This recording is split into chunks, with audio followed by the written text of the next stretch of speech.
Assalamualaikum warahmatullahi wabarakatuh. Salam sejahtera dan salam sehat bagi kita semuanya. Terima kasih sudah mengakses materi pembelajaran di pertemuan ke-8 dari kelas Sosiologi Pariwisata di semester ini. Dan kali ini kita akan secara spesifik membahas tentang pariwisata sebagai konsumsi kultural antara autentisitas dan imajinasi. Mungkin ketika saya mengatakan konsumsi, itu adalah satu kata yang tidak asing di telinga teman-teman dan kita juga pernah menyinggungnya di beberapa pertemuan sebelumnya. Ya, konsumsi adalah satu kata atau satu hal yang sering kali kita kaitkan dengan pariwisata, khususnya dengan wisatawan atau turis ketika mereka datang atau mengunjungi sebuah destinasi wisata. Ya, ketika turis itu datang ke sebuah destinasi, mereka membeli, mereka makan, mereka melihat, mereka menikmati sebuah pertunjukan budaya, mereka mengalami sesuatu, mereka berinteraksi dengan orang lain. Itu adalah konsumsi-konsumsi yang dilakukan oleh wisatawan ketika mereka hadir di sebuah destinasi. Nah, kali ini kita akan lebih spesifik membahas itu dan mengkaitkannya dengan dua kata yang ada pada slide ini, yaitu autentisitas dan imajinasi, karena ternyata dari pola konsumsi yang dialami oleh wisatawan ini ada dinamika-dinamika tertentu yang menarik untuk kita bahas ya, dan ini kaitannya dengan autentisitas dan imajinasi. Ya, jadi kalau kita bicara konsumsi, sebenarnya pergeseran antara masyarakat produsen ke masyarakat konsumen itu sudah terjadi sejak lama ya, sudah puluhan tahun yang lalu. Betapa bergesernya atau pergeseran antara masyarakat produsen ke masyarakat konsumen itu mengubah beberapa hal, memberikan perubahan-perubahan yang signifikan, begitu. Orang kemudian sibuk untuk membeli barang-barang, ya. Mereka sibuk, apa yang bisa saya beli? Produsen juga begitu, mereka sibuk untuk menjual dan memasarkan. Dan mereka memiliki target-target sasaran ataupun target-target pasar tertentu untuk memasarkan produknya. It's not one single product, tapi itu disesuaikan dengan karakter konsumennya, style konsumennya, identitas konsumennya, begitu. Jadi ini kemudian menciptakan sebuah fenomena baru di sebuah masyarakat konsumen ini.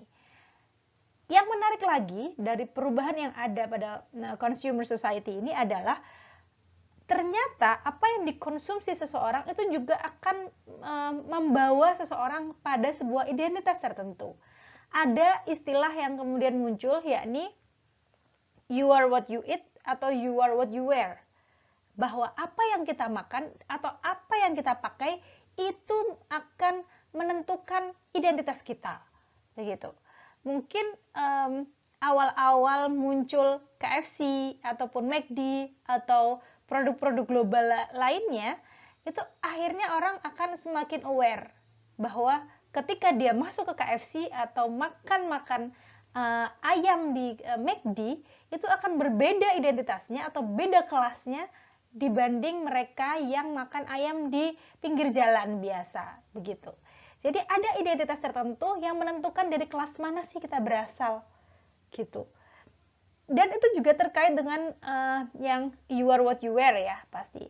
Ketika kita pakai baju bermerek, atau sepatu bermerek, atau tas bermerek, apapun yang kita pakai branded gitu ya, itu juga akan menentukan identitas kita, dari kelas mana sih kita berasal, gitu. Burjuiskah atau proletarkah, gitu. Dan itu muncul ketika konsumsi semakin masif dan perubahan ini semakin masif ya antara produsen ke konsumen. Ya, ternyata pariwisata itu juga diyakini sebagai aktivitas konsumsi. Tadi sudah saya sebutkan bahwa wisatawan hadir ke sebuah destinasi, mereka membeli, mereka makan, mereka menikmati berbagai ragam aktivitas ataupun atraksi, kemudian mereka mengalami sesuatu, berinteraksi dengan orang, itu juga bagian daripada pola-pola konsumsi yang dilakukan atau yang dimiliki oleh turis ketika mereka hadir di sebuah destinasi. Dari sini kita sadar bahwa ternyata pariwisata itu bukan hanya kegiatan ekonomi semata, tapi juga pengalaman sosial yang melibatkan beragam proses di mana image suatu tempat atau sebuah destinasi itu akan diproduksi dan dikonsumsi secara sosiokultural tidak hanya oleh turis ternyata, tapi juga warga lokal. Jadi dua-duanya ini punya peran masing-masing dalam kegiatan-kegiatan ekonomi atau dari pola konsumsi atau bagaimana kemudian image sebuah destinasi itu terbentuk. Ya, dua-duanya, baik itu turis maupun warga lokal atau host, itu punya peran masing-masing dalam mewujudkan sebuah image terkait dengan destinasi. Dua-duanya disebut dengan active agent atau bisa dikatakan sebagai agen atau pihak-pihak yang mempunyai peran, punya kuasa untuk mengubah sebuah image, memberikan pengalaman, memberikan citra, memberikan sesuatu yang lain yang itu hubungan timpal balik antara turis dan host gitu ya. Host dia juga active agent yang bisa memberikan sesuatu yang menarik, mengesankan, otentik kepada turis. Turis juga begitu, mereka juga active agent yang bisa memberikan warna-warna yang mereka mau terhadap destinasi yang mereka kunjungi. Begitu. Sebagai active agent, dua pihak tadi itu, yaitu turis dan host, mereka akan saling menginterpretasikan atau saling memaknai, memberi makna terhadap apa yang mereka hadapi dalam aktivitas pariwisata dan kemudian juga menegosiasikan image-image tersebut ya. Jadi tidak hanya menginterpretasikan tapi juga menegosiasikan. Mereka punya wewenang untuk pengalaman wisata yang aku akan ciptakan tuh yang seperti ini, atau image atau memori yang akan nantinya aku dapatkan ketika berwisata itu akan seperti ini. Mereka melakukan negosiasi yang itu nanti akan menjadi image yang melekat terkait dengan destinasi yang mereka kunjungi. Dan ternyata aktivitas pariwisata ataupun kunjungan kita ke sebuah destinasi, kunjungan wisatawan ke sebuah destinasi itu bukan hanya untuk menikmati belaka ya, menikmati destinasi belaka, tapi di situ muncullah upaya-upaya untuk mengekspresikan atau bahkan mencari identitas gitu. Dan mungkin dulu kita familiar dengan identitas yang dibentuk oleh karakter yang bisa diidentifikasi ya, seperti misalnya identitas kita sebagai ibu, identitas kita sebagai guru, identitas kita yang berkaitan dengan latar belakang pendidikan, pekerjaan, gitu-gitu. Tapi ternyata sekarang bertambah lagi identitas kita yang itu kemudian dikaitkan dengan apa yang kita konsumsi. Tadi sudah saya singgung juga di depan bahwa apa yang kita konsumsi itu juga bagian dari pada mencari identitas, misalnya seperti itu. Termasuk juga dalam pariwisata gitu. Itu juga aktivitas pariwisata itu juga bisa menjadi bagian daripada bagaimana kita mengekspresikan identitas dan juga ada kalanya bagian daripada bagaimana kita mencari sebuah identitas. Dan dalam konteks ini wisata menjadi penting untuk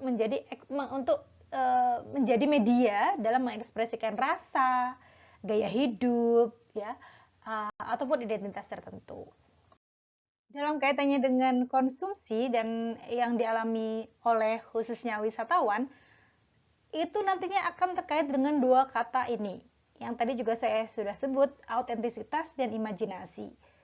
Turis senantiasa ingin mencari unsur autentisitas di tempat yang dikunjungi.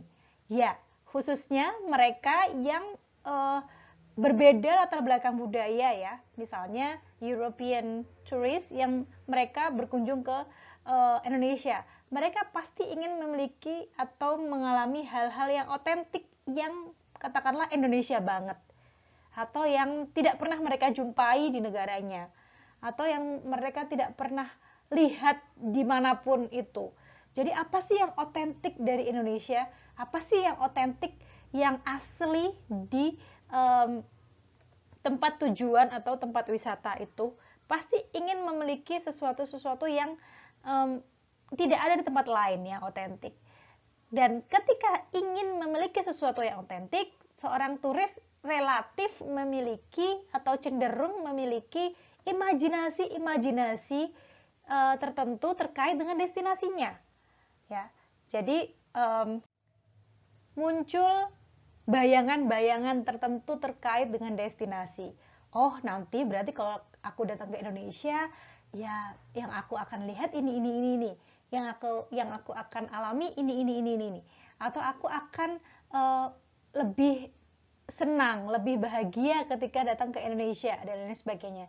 Jadi ada imaji-imaji tertentu terkait dengan destinasi, mungkin sebelum atau ketika seseorang datang ke sebuah destinasi. Dan biasanya ketika sudah hadir di destinasi, wisatawan cenderung untuk menegosiasikan image terkait dengan destinasi yang dikunjunginya. Dan kalau tadi saya sebutkan ada otentisitas dan ada imajinasi, muncul biasanya stereotipe atau stereotype yang melekat pada sebuah destinasi. Oh, Indonesia itu ya budayanya banyak cultural heritage-nya, banyak nanti traditional dance-nya. Kita bisa ada stereotype yang melekat pada sebuah destinasi. Ketika kita bicara otentisitas dan imajinasi, kita sudah membeli label-label khusus terkait dengan destinasi. Ketika kita ke Papua, ketika kita ke Aceh, ketika kita ke Bali, itu ada label-label atau stereotype yang itu adalah bayangan atau imajinasi, yang kadang itu adalah imajinasi dari seseorang wisatawan mungkin sebelum mereka datang ke sebuah destinasi. Masih bingung ya? Ya, jadi nanti saya akan memberikan 2 studi kasus, dua-duanya di Indonesia. Ini adalah satu topik atau satu studi kasus yang menarik menurut saya untuk dikaji kaitannya dengan konsumsi di pariwisata, dan itu kaitannya juga dengan otentisitas dan imajinasi. Satu di Bali, satu di Korowai, Papua. Dan nanti kita akan lebih spesifik membahas itu di setiap studi kasus yang ada.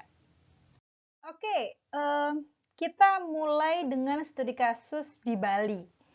Dan ini adalah satu studi kasus yang saya baca dari salah satu artikel berjudul Consuming Image Young Female Japanese Tourist in Bali, Indonesia, yang ditulis oleh Mika Toyota dari Asia Research Institute, National University of Singapore.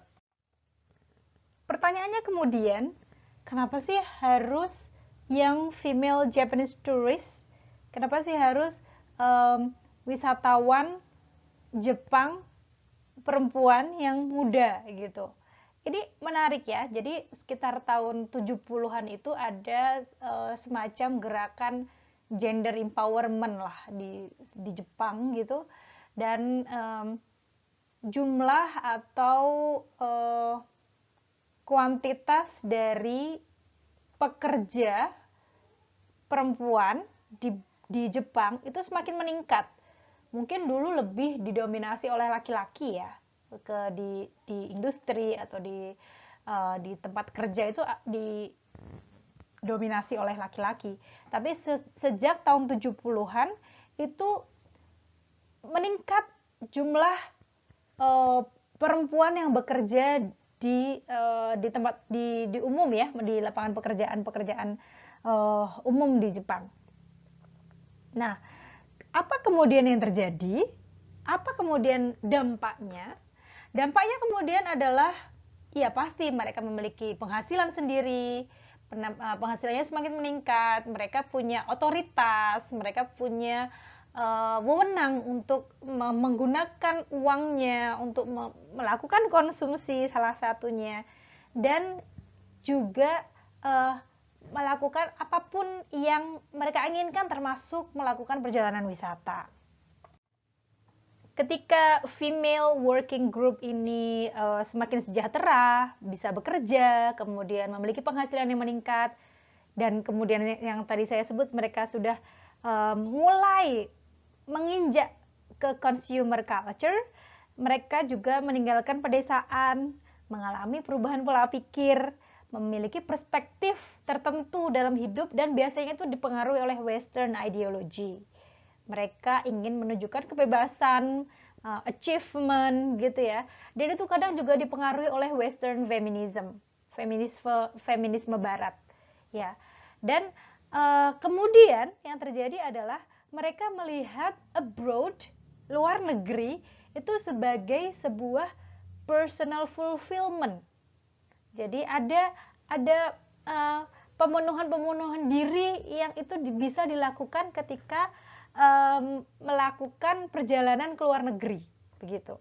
Dan self development juga. Jadi pencapaian diri, pengembangan diri itu dilakukan seseorang ketika bisa melakukan perjalanan ke luar negeri. Jadi ada personal fulfillment, ada self development, ada self discovery, ada self satisfaction, ya, yang itu tidak hanya didapatkan hanya ketika seseorang bekerja, tapi juga ketika seseorang berlibur. Nah, itulah kemudian menjadi menarik, ya, meneliti atau membahas terkait dengan young Japanese female tourist ini. Itu tadi dari sisi yang female Japanese tourist-nya ya. Nah, di sisi lain ternyata pergerakan wisatawan ke Asia Tenggara, termasuk ke Indonesia, waktu itu tuh didominasi oleh laki-laki ternyata. Dari tentara Amerika gitu ya, mereka datang ke Asia Tenggara, dan tidak bisa dipungkiri bahwa mereka ingin mengonsumsi seks yang tersedia di Asia Tenggara, khususnya di Thailand, kayak gitu. Nah, kemudian karena ada pergerakan perubahan yang terjadi di Jepang tadi terkait dengan female terhadap perempuan, di antara perempuan-perempuan Jepang tadi, sehingga itu juga menguatkan promosi wisata di Asia Tenggara yang menarik wisatawan perempuan untuk juga hadir dan mengunjungi Asia Tenggara. Menariknya lagi, ternyata ada peran media massa yang juga mencoba untuk menarik minat wisatawan perempuan Jepang untuk datang ke Asia Tenggara ataupun ke Indonesia pada waktu itu, ya. Dan misalnya mereka menggambarkan sesuatu tentang Bali sebagai nostalgic image of happy rural past. Nah, ini tidak lepas dari pengalaman pribadi yang kemudian dimiliki oleh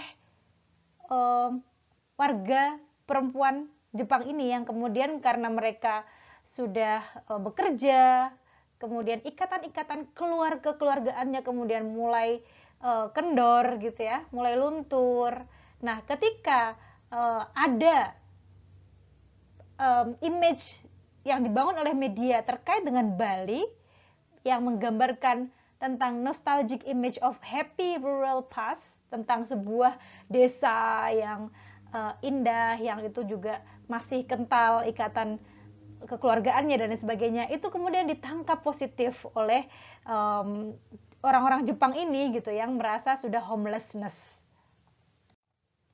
Peran media lain yang menarik untuk dikaji juga salah satunya adalah mereka menggunakan personalized narratives, yang dulunya mungkin hanya tulisan-tulisan artikel-artikel di majalah, di media massa, di koran, itu ditulis oleh penulis yang dari perusahaan atau pemilik media massa itu ya. Tapi ada perkembangan di mana media massa itu mulai melibatkan pembaca untuk juga menulis atau berkontribusi pada artikel-artikel yang diterbitkan dalam sebuah majalah. Misalnya ketika mereka mengunjungi Bali, nah mereka mencoba menarik pembaca atau orang-orang yang pernah melakukan wisata ke Bali untuk menulis artikel di majalah ataupun di newspaper yang akan mereka terbitkan, sehingga itu akan memberikan kesan yang lain lagi kepada pembaca-pembacanya bahwa oh ini ternyata ada pengalaman langsung nih dari turis yang pernah berkunjung ke Bali, ke Indonesia atau ke Asia Tenggara. Begitu. Termasuk pada tahun 1998 ketika di Indonesia, maksud saya ketika di Indonesia itu terjadi kerusuhan ya, ada penggulingan Presiden Soeharto, dan itu adalah ada kekacauan luar biasa di ranah politik. Ternyata media mencoba untuk memisahkan Bali dari Indonesia, ya, seakan-akan Bali is not part of Indonesia. Dan bahkan banyak juga wisatawan yang akhirnya baru tahu, oh ternyata Bali itu bagian dari Indonesia ya. Yaitu karena ada peran-peran media yang waktu itu mencoba memisahkan Bali dari Indonesia demi berlanjutnya aktivitas pariwisata yang ada di Bali gitu. Karena kan kalau misalnya mereka tahu bahwa Bali part of Indonesia, mereka akan takut untuk datang ke Bali untuk melakukan wisata ke Bali.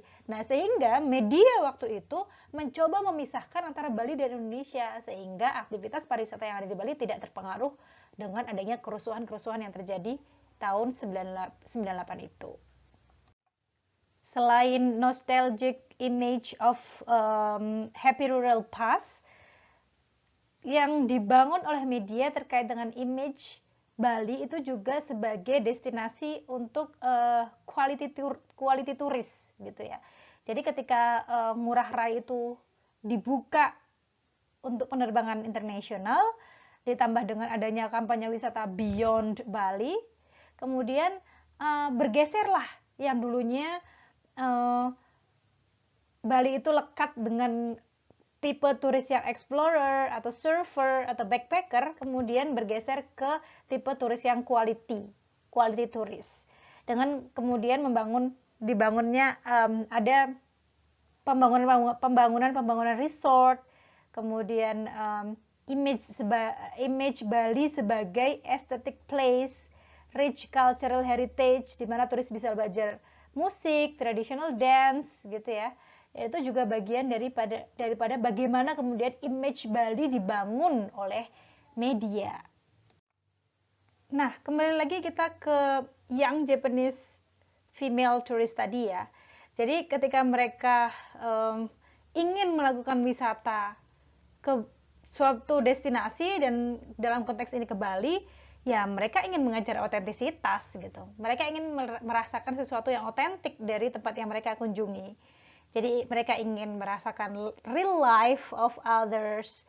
Jadi ingin merasakan kehidupan nyata yang dimiliki orang atau kelompok lain di tempat tujuannya, seperti itu. Dan itu mereka menganggapnya sebagai otentik, sesuatu yang otentik. Karena mereka melihat bahwa aktivitas pekerjaan sehari-hari mereka itu tidak otentik ya. Mereka menganggap itu pekerjaan sehari-hari mereka itu adalah sesuatu yang profan, sesuatu yang dangkal, yang tidak meresap dalam jiwa mereka, tidak otentik, sehingga mereka perlu aktivitas-aktivitas lain di luar negaranya atau di luar dirinya yang dia kemudian bisa merasakan real life of others tadi itu. Di samping itu, mereka memiliki motivasi, keinginan untuk self discovery, untuk menemukan jati dirinya, itu mencari jati dirinya, siapa dia sebenarnya, kemudian termasuk juga self healing ya. Jadi ingin mencoba merasakan hal-hal lain sehingga kekosongan mental ataupun apapun yang mereka tidak dapatkan di tempat mereka tinggal, itu mereka bisa dapatkan di tempat yang mereka kunjungi. Nah, kemudian bayangan atau image mereka terhadap Bali menjadi tempat, ya, kemudian mereka memiliki image bahwa Bali itu adalah tempat di mana seseorang bisa membebaskan diri dari pekerjaan yang membosankan dan menemukan identitas diri yang terpendam. Dan Bali bisa menjadi tempat untuk pengalaman spiritual. Nah, ini juga menarik ya untuk kita kaji bahwa mereka punya image-image itu terhadap Bali. Dan Bali sebagai tempat yang bisa menawarkan tidak hanya benda, tapi juga authentic experience.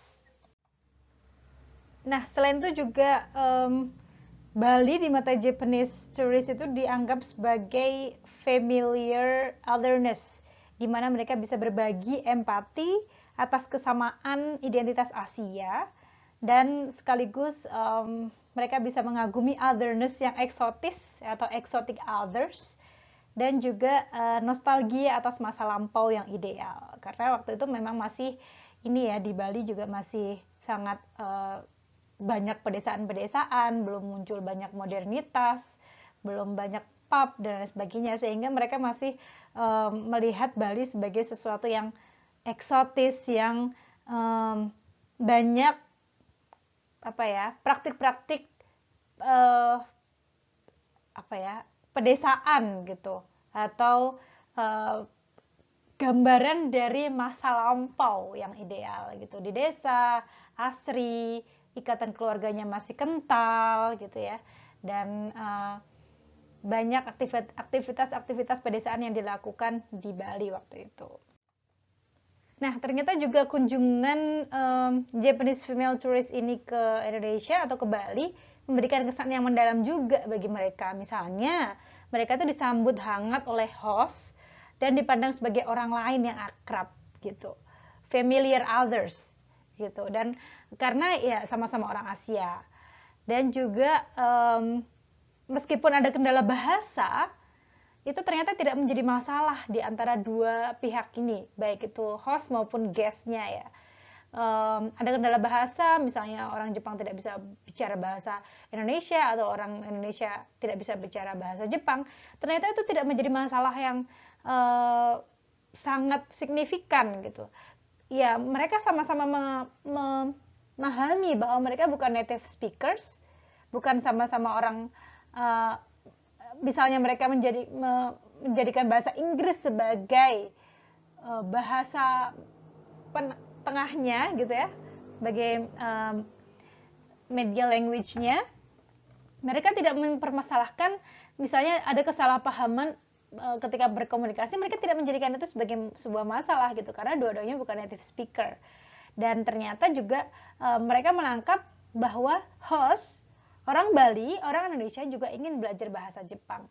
Pengalaman ini mungkin berbeda ketika mereka mengunjungi negara-negara di Eropa atau Amerika, di mana Japanese tourist itu dipersepsikan sebagai orang asing, exotic others gitu, dan itu membuat kurang nyaman orang-orang Jepang ketika berkunjung ke negara-negara Eropa ataupun Amerika. Dan kadang juga karena ada kendala bahasa, karena European countries ataupun Amerika itu kan native speakers. Nah, mereka melihat bahwa kendala bahasa yang dialami oleh orang Jepang itu menjadi masalah gitu, dan hal-hal itu yang kemudian tidak ditemukan nih ketika mereka berkunjung ke Indonesia atau ke Bali. Tadi saya juga sudah sebutkan bahwa Bali itu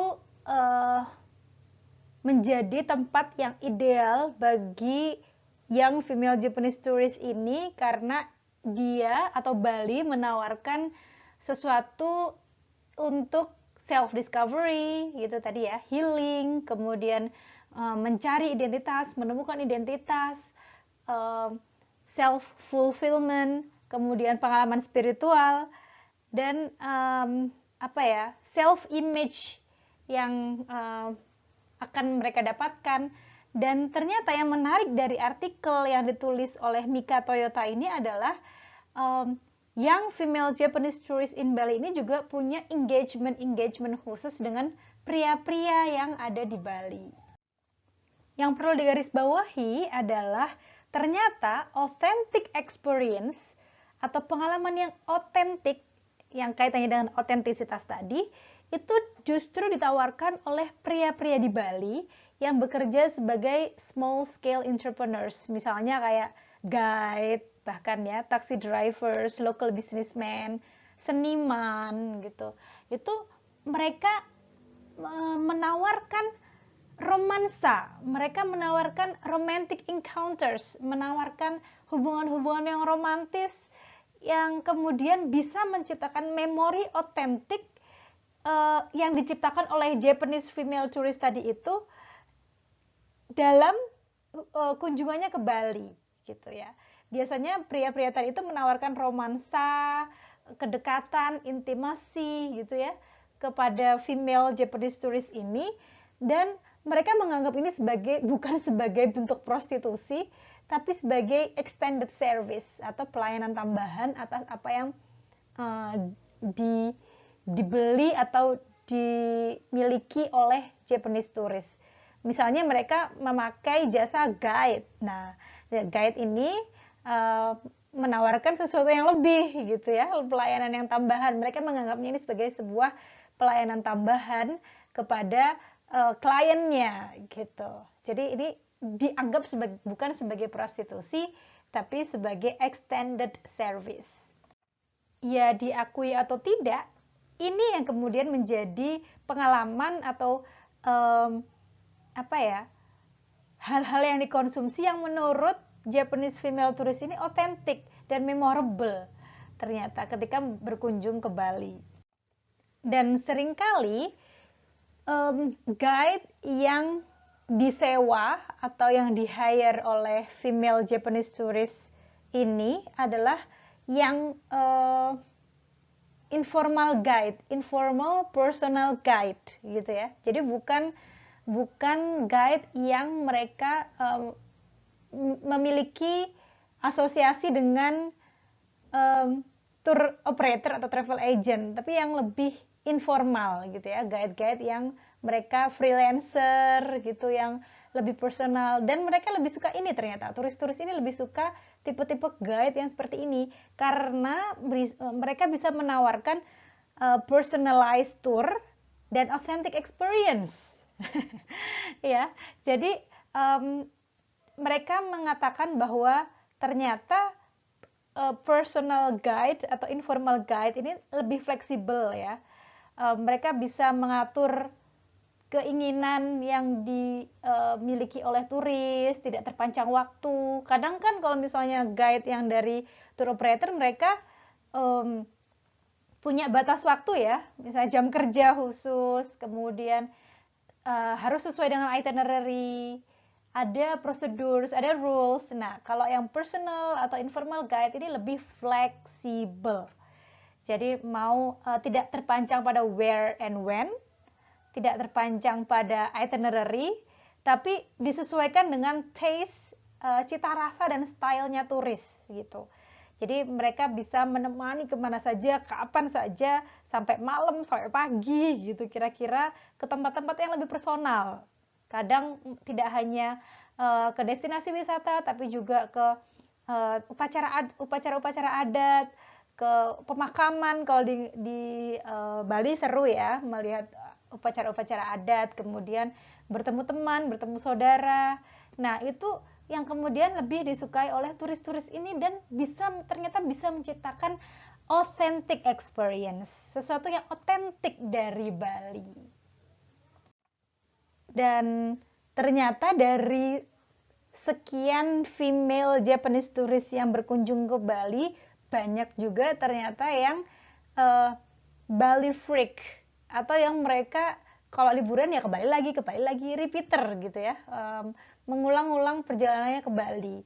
Nah, mereka cenderung selalu memilih Bali karena mereka sudah kadung nyaman gitu ya, sudah merasa bahwa Bali is home, sehingga kemudian ini menjadi sebuah fenomena baru dalam pariwisata, di mana batas antara home atau here, home, dan out there itu menjadi kabur, antara home dan destinasi menjadi kabur gitu kan, karena ketika female Japanese tourist ini mereka punya waktu luang, mereka datang lagi ke Bali gitu, sehingga batas antara home dan out there itu menjadi kabur.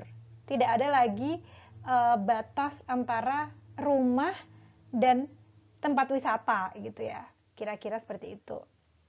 Dan kadang juga ketika mereka sudah kembali ke Jepang pun masih berkomunikasi dengan sangat intens dan penuh intimasi dengan pria-pria yang mereka kenal atau dekat dengan mereka ketika ada di Bali. Mereka berkomunikasi lewat surat, bertukar foto gitu ya. Dan ternyata juga banyak juga yang menikah dengan pria-pria lokal dan menetap di Indonesia pada akhirnya. Menarik ya ternyata bagaimana kita melihat Bali di mata Japanese female tourist yang masih muda-muda ini gitu. Jadi mereka punya gambaran, punya imajinasi terhadap apa yang mereka konsumsi di Bali yang mereka anggap itu sebagai otentisitas, pengalaman yang otentik begitu. Nah, di sisi lain ya, di sisi hostnya, tadi kita bicara guestnya, kita bicara female Japanese touristnya sebagai guest. Tadi saya sudah sebutkan di awal bahwa dua-duanya bisa menjadi active agent, yang dua-duanya bisa aktif menjadi agen yang aktif dalam menciptakan image dan authentic experience-nya. Nah, ternyata di sisi hostnya tuh juga begitu gitu. Tidak asing sepertinya di telinga kita bahwa banyak di Bali itu Kutako Boys, Beach Boys gitu ya, yang itu mereka memang menyediakan diri mereka untuk turis-turis khususnya perempuan yang berkunjung ke Bali. Kutako Boys atau Beach Boys itu menjadi sebuah identitas yang menarik untuk dibahas dalam hal ini, dan itu ternyata bagian dari produk-produk di Bali yang otentik gitu bagi female tourist khususnya gitu. Dan kalau kita bicara sebagai active agent, ya mereka Kutako Boys, Beach Boys, ataupun yang tadi saya sempat singgung sebagai informal personal guides, tadi juga mereka ternyata melakukan self discovery gitu. Mereka ingin menciptakan self image atau style yang baru pada dirinya, sehingga mereka bekerjalah mereka sebagai Kutako Boys atau Beach Boys atau yang personal informal guide tadi itu. Dan ternyata bagi mereka interacting with tourists, berinteraksi dengan turis itu bisa merepresentasikan bahwa ini adalah bagian dari cosmopolitan self-image and lifestyle. Nah, ini. Jadi, kalau mereka ini ingin memiliki identitas atau memiliki image bahwa mereka itu juga cosmopolitan, mereka itu modern dengan cara berinteraksi dengan foreign tourist, female foreign tourist gitu ya. Jadi, tidak asing kalau mereka berfoto dengan memeluk bahunya female turis, kemudian ditunjukkan ke saudaranya, ditunjukkan kepada komunitasnya di desa gitu ya. Itu juga bagian daripada bagaimana image yang akan terbangun dari dia adalah bagian dari cosmopolitan, dari modernitas dan globalisasi kayak gitu. Dan di mata hostnya, di mata these boys gitu ya, pria-pria ini, female tourist itu adalah orang-orang yang siapa tahu mereka akan menjadi future wife gitu. Jadi image, nah kembali lagi ke image ya. Jadi image female tourist di mata host yang pria-pria ini adalah siapa tahu mereka akan menjadi future wife, sehingga mereka juga menawarkan intimacy, menawarkan pelayanan ekstra, keintiman, hadiah kadang, memberi hadiah-hadiah kecil gitu ya. Itu juga bagian daripada bagaimana dia memberikan kesan mendalam karena mereka juga sedang mencari identitas dirinya dan juga menganggap bahwa mereka bagian dari cosmopolitan image tadi itu. Sudah mulai paham belum antara konsumsi dengan dua kata tadi itu, autentisitas dan imajinasi? Dengan satu kasus di Bali ini saya rasa sudah semakin memberikan gambaran ya bagaimana kemudian konsumsi yang dilakukan oleh turis itu memberikan gambaran, bayangan, imajinasi terkait dengan destinasi dan bagaimana dia mencoba untuk mengkonsumsi hal-hal yang otentik gitu ya. Nah, kalau ada yang masih belum jelas lagi, kita geser ke Papua, ke Korowai. Salah satu studi kasus yang saya rasa juga menarik banget deh ini juga gitu untuk dibahas gitu. Karena ini juga bisa menggambarkan bagaimana konsumsi itu juga dipengaruhi oleh image dan upaya-upaya untuk mendapatkan authentic experience. Oke, sekarang kita geser ke Papua. Salah satu bagian dari Indonesia yang mungkin jaraknya cukup jauh dari Bali ya.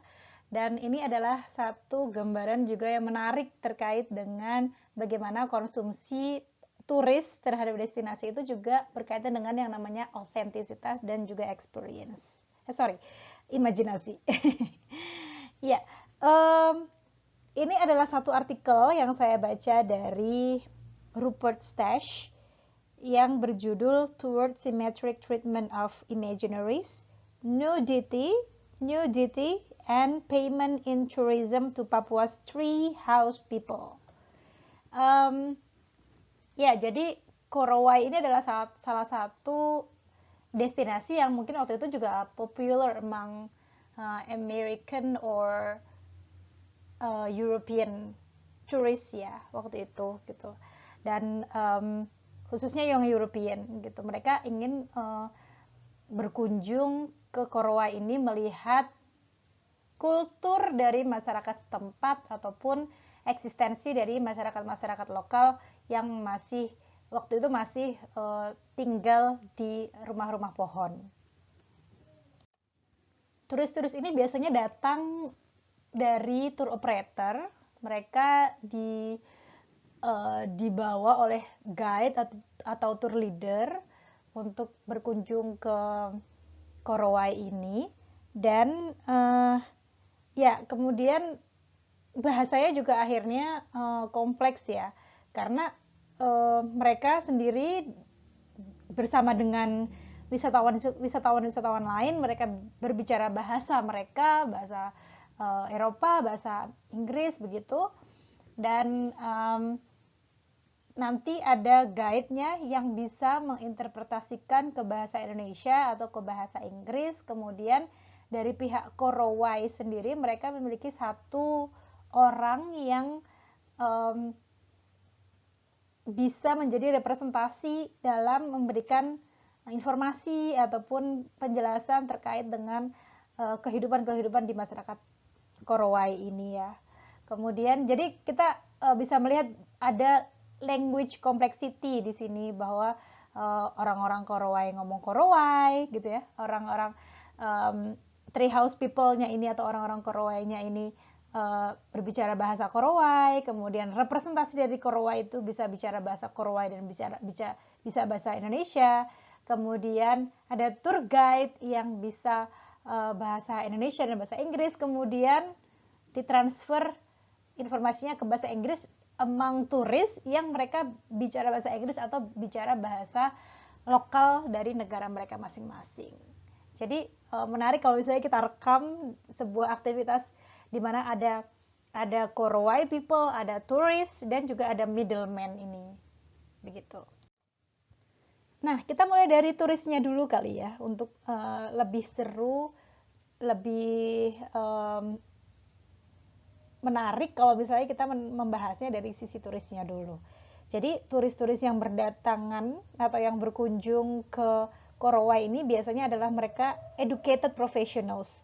Mereka umumnya yang berpendidikan dari Eropa ataupun dari US, dari Amerika, dan motivasi terkuat dari kunjungan mereka itu adalah ya mereka ingin melihat kondisi primitive humanity gitu. Mereka ingin melihat kondisi-kondisi manusia-manusia yang masih primitif, yang seakan-akan masih berada pada zaman batu gitu. Again ya, ini persepsi turis-turis asing itu gitu. Karena diakui atau tidak mereka memang sudah globalized, sudah modernized gitu, sudah western gitu, dan mereka ingin melihat sisi-sisi lain dari sebuah kelompok manusia yang mereka anggap masih primitif dan seakan-akan masih berada pada zaman batu gitu, atau humanity beginning. Jadi awal-awal atau permulaan peradaban manusia. Ya, sekali lagi saya tekankan bahwa mereka memiliki motivasi atau keinginan untuk berkunjung, yakni melihat primitive culture gitu, budaya-budaya primitif yang masih dimiliki oleh treehouse people di Korowai ini. Nah, di satu sisi iya, mereka memiliki keinginan untuk melihat sisi-sisi primitif atau primitive culture dari masyarakat di Korowai ini. Tapi di sisi lain muncul kekhawatiran, ketakutan terhadap masyarakat ini karena ada image ya, ada image terkait dengan kanibalisme gitu. Jadi di satu sisi mereka pengen sekali berkunjung melihat primitive culture ini, tapi di sisi lain mereka muncul juga ada beberapa di antara mereka yang memiliki ketakutan berkunjung ke treehouse people ini karena image mereka terhadap kanibalisme kayak gitu. Nah, ketika mereka sudah berkunjung ke Korowai dan berinteraksi dengan masyarakat-masyarakat di Korowai ini, khususnya yang treehouse people, yang mereka tinggal di rumah-rumah pohon itu, mereka kemudian, turis-turis ini kadang memberikan julukan-julukan atau istilah-istilah yang sebenarnya juga nggak tepat-tepat banget itu dilekatkan pada masyarakat Korowai di among treehouse people ini gitu. Misalnya ya, mereka menyebut chief, pemimpin, untuk laki-laki atau pria di Korowai yang sudah sepuh, yang sudah berumur. Padahal sebenarnya leadership di Korowai atau leadership di masyarakat adat ini tidak ditentukan oleh usia atau tidak ditentukan oleh yang yang sudah sepuh gitu ya, sudah tua gitu, tidak gitu. Tapi turis-turis ini serta-merta menjuluki orang yang sudah tua itu sebagai chief gitu. Ini kan akhirnya ada kesalahpahaman. Jadi image yang dibangun oleh turis itu kadang tidak sesuai dengan bukan tidak sesuai dengan kenyataan yang ada di lapangan sebenarnya gitu. Terus misalnya juga terkait dengan julukan turis ini kepada masyarakat Korowai terkait dengan hunter and gatherer ya, pemburu dan peramu ya. Padahal sebenarnya nggak semua masyarakat di Korowai itu semuanya hunter and gatherer gitu. Banyak juga mereka yang sudah mulai bercocok tanam, sudah menanam tanaman-tanaman, sayur mayur di sekitar tempat tinggal mereka atau di bawah pohon, di bawah rumah pohon yang mereka bangun gitu. Dalam artian julukan hunter gatherer kemudian tidak sesuai ketika itu dilekatkan kepada masyarakat Korowai yang sudah mulai mengenal settlement gitu, mengenal settlement desa gitu ya, atau mengenal menetap di sebuah daerah gitu, tidak lagi berburu dan meramu. Nah, gitu juga. Nah, kadang juga turis-turis ini dengan semena-mena gitu menyebut dua rumah saja itu sebagai village gitu ya, dua rumah sebagai village. Padahal kan Ya enggak gitu, tidak bisa. Mereka bahkan orang Korea tidak mengenal istilah village gitu, tidak mengenal istilah desa gitu pada waktu itu, sehingga kadang apa yang diimajinasikan gitu, yang dibayangkan oleh turis itu tidak sesuai dengan kenyataan yang ada di lapangan ketika mereka berkunjung ke destinasi. Apa yang ada dalam bayangan turis itu bukan yang sebenarnya terjadi gitu loh, yang sebenarnya terjadi di antara masyarakat yang mereka kunjungi. Nah, selain itu juga turis-turis ini mengagumi betapa enaknya kehidupan masyarakat Korowai atau yang Treehouse people, karena mereka melihat bahwa sumber makanan, kemudian kebutuhan-kebutuhan harian itu semua sudah tersedia di sekitar mereka. Di sekitar mereka butuh makan, mereka pakaian itu juga diambil dari alam, hiasan-hiasan wajah ya, kemudian alat-alat senjata-senjata untuk mereka berburu, meramu atau mengolah makanan, itu semua bisa mereka dapatkan dari alam di sekitar mereka yang sudah tersedia dengan sangat mudahnya mereka mengaksesnya begitu. Jadi orang turis-turis ini juga memiliki kekaguman tersendiri ketika mereka berkunjung ke Korowai, kemudian melihat bahwa everything just there. Nah, ini everything just there. So, jadi itu adalah salah satu imajinasi mereka terhadap Korowai gitu, atau pengalaman itulah yang mereka anggap sebagai otentik dari Korowai gitu. Nah, selain itu hal yang lain yang mereka anggap otentik dari Korowai adalah nudity atau ketelanjangan dari masyarakat Korowai ini. Ya, kita tahu di masyarakat Papua yang masih sangat tradisional, mereka masih menggunakan koteka gitu ya. Kemudian tidak memakai pakaian layaknya kita pada umumnya, atau tidak memakai pakaian layaknya turis-turis asing itu gitu. Sehingga mereka menganggap nudity atau ketelanjangan itu sebagai sesuatu yang otentik dari masyarakat Korowai. Bahkan ketika ada kenyataan bahwa masyarakat Korowai sudah ada loh yang pakai pakaian impor gitu, atau pakai pakaian kaos, kemeja dan sebagainya, celana, itu turis-turis itu melihat bahwa that's not Korowai gitu. Itu bukan representasi dari Korowai gitu. Karena apa? Mereka mengimajinasi, mereka membayangkan bahwa Korowai itu ya yang telanjang, yang pakai koteka, yang pakai pakaian-pakaian adat yang itu diambil dari rotan ya, kayak rok-rok yang ditaruh di pinggang itu yang terbuat dari jerami, bahan-bahan alam kayak gitu. Dan itu yang kemudian dianggap otentik oleh turis, padahal banyak juga masyarakat Korowai yang sudah mulai meninggalkan tradisi itu dan kemudian memakai pakaian-pakaian seperti pada umumnya.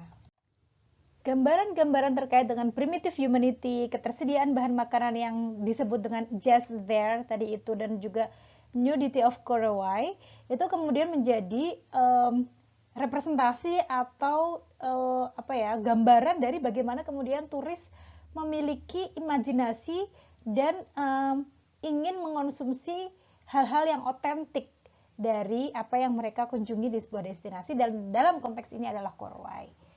Nah, bagaimana kemudian dari sisi hostnya ini juga menarik lagi gitu, bahwa ada kekontrasan juga yang terjadi antara guest dan host.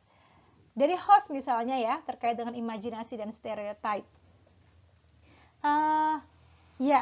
Jadi ketika turis itu datang ke Korowai, yang mostly mereka adalah kulit putih, nah mereka menyebut orang-orang kulit putih, turis-turis kulit putih ini sebagai laleo.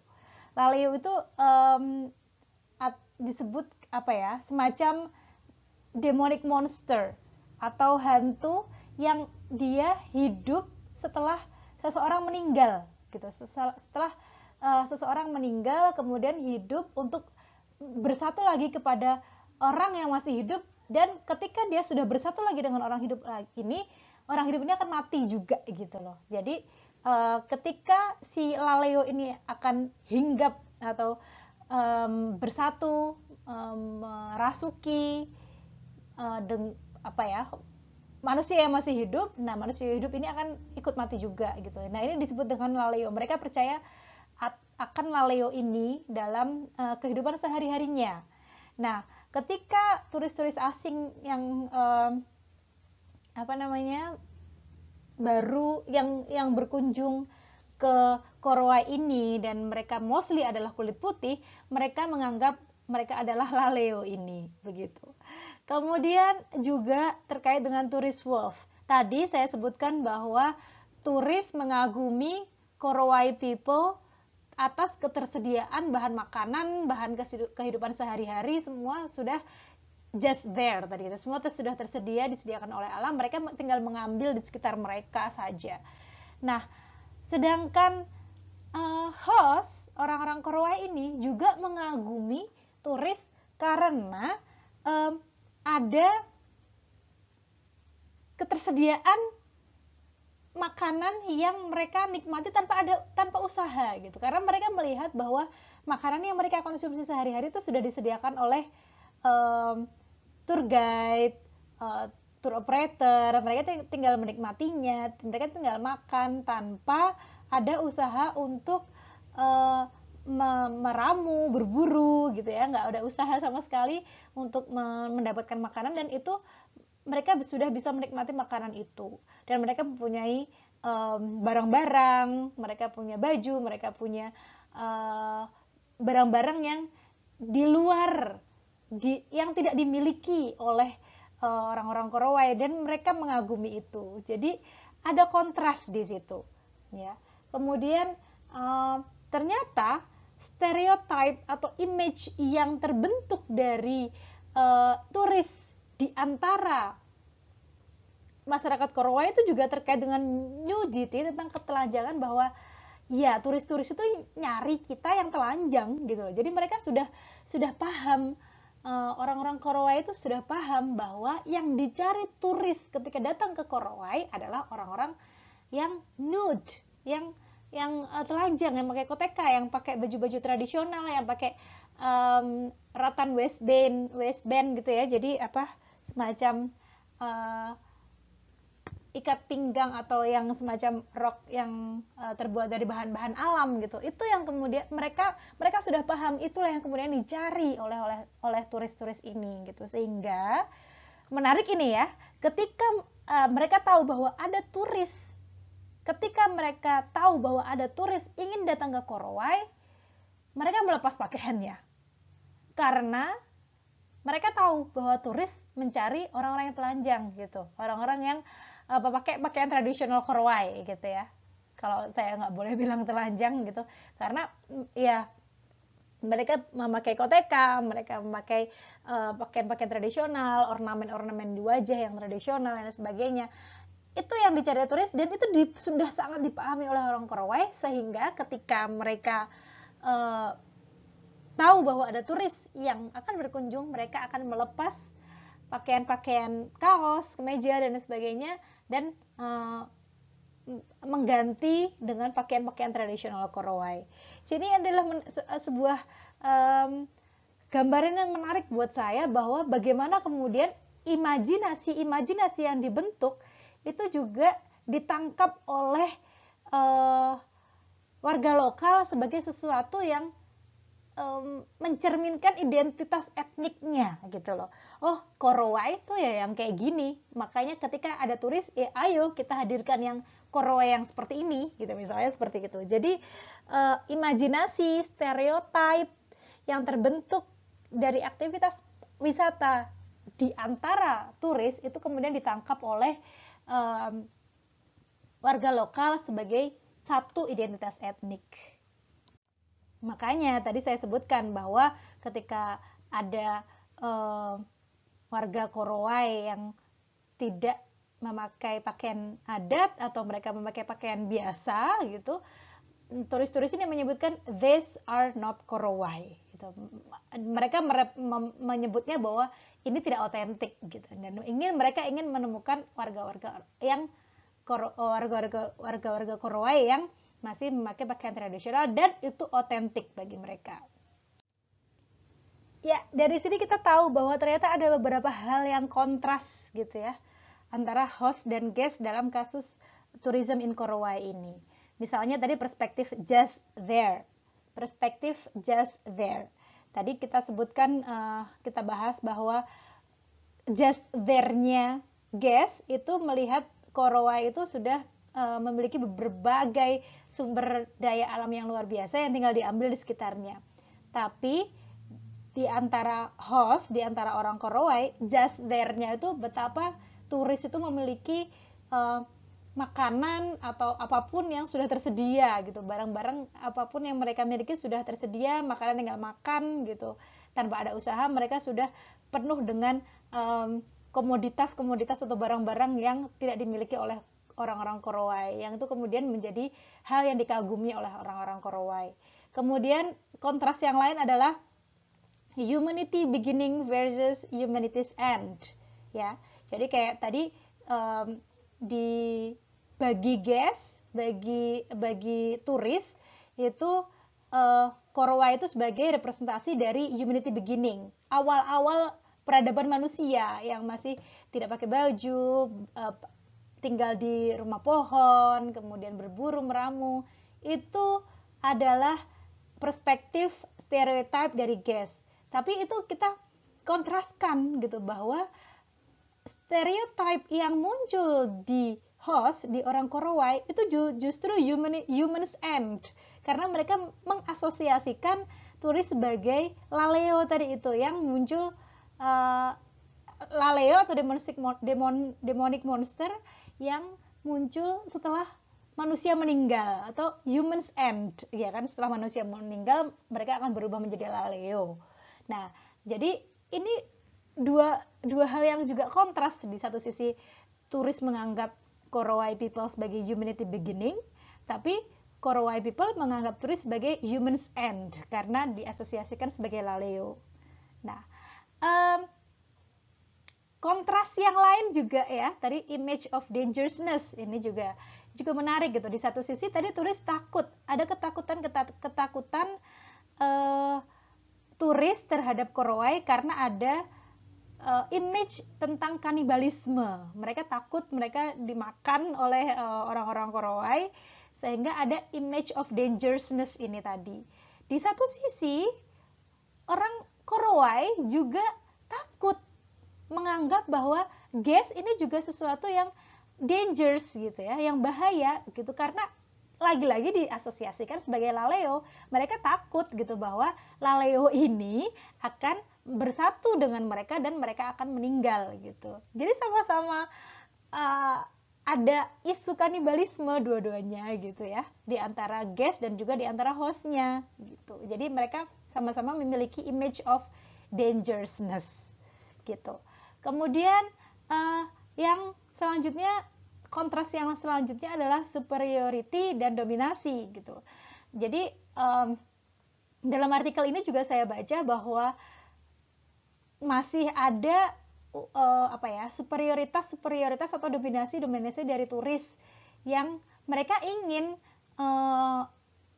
memiliki image atau memiliki foto, gambaran, cerita gitu ya, bahwa mereka bertemu dengan orang-orang Korowai yang masih nude, yang masih telanjang gitu ibaratnya. Nah, sehingga itu membuktikan bahwa mereka ingin memiliki sesuatu yang superior gitu. Mereka ingin merepresentasikan diri mereka sebagai superior gitu. Mereka nggak mau misalnya berfoto dengan orang-orang Korowai yang pakai baju, karena itu kan nanti di foto jadi kelihatan sama ya, sama-sama pakai baju, apa spesialnya misalnya gitu. Jadi sehingga mereka ingin mengambil foto atau berfoto dengan orang Korowai yang masih nude, sehingga kontrasnya kelihatan gitu ya. Mereka yang kulit putih, pakai pakaian, kemudian berfoto dengan orang Korea yang tidak pakai pakaian gitu. Jadi mereka ingin melihat perbedaan ini, kekontrasan ini gitu, bahwa mereka visitor dan yang lain Korea adalah visited gitu. Jadi perlu ada kekontrasan ini, dan ini adalah bagian daripada bagaimana mereka ingin mengonsumsi otentisitas tadi itu ya. Kemudian yang terakhir adalah living without article versus generality of the tourist gitu. Jadi ternyata di bayangan, di imajinasi atau di dalam perspektif turis itu mereka kadang merasa kasihan gitu ya dengan orang-orang Korea, kok nggak pakai baju dan sebagainya gitu. Tapi nah sehingga rasa-rasa kasihan ini kemudian membawa turis-turis ini untuk memberikan pakaian atau barang-barang kepada orang-orang Korea. Udah, ini buat kamu misalnya kayak gitu. Jadi ada beberapa praktik turis yang kemudian memberikan barang-barang miliknya kepada orang Korea karena mereka menganggap kasihan kepada orang-orang Korea. Di satu sisi itu ditangkap berbeda juga oleh orang-orang Korea, di mana mereka menganggap praktik pemberian barang-barang oleh orang turis-turis ini kepada orang Korea ini sebagai generosity of the tourist gitu. Jadi mereka dermawan sekali ya turisnya memberikan ini gitu. Jadi kadang itu juga kemudian dimanfaatkan oleh orang Korea bahwa I will get these things from the tourist gitu. Jadi ini juga sebagai kekontrasan, bentuk-bentuk kekontrasan lain gitu antara guest dan host dalam kasus wisata di Korea ini gitu. Dan ini juga bagian daripada bagaimana gambar-gambar authentic experience yang ataupun imajinasi dan stereotip dari guest dan host itu dibentuk sama-sama, mereka active agent gitu ya. Mereka sama-sama agen, sama-sama orang yang memiliki kuasa untuk menegosiasikan image, menegosiasikan, menginterpretasikan authentic experience yang akan diberikan atau akan dirasakan oleh turis dan host ketika pariwisata ini muncul di tengah-tengah mereka.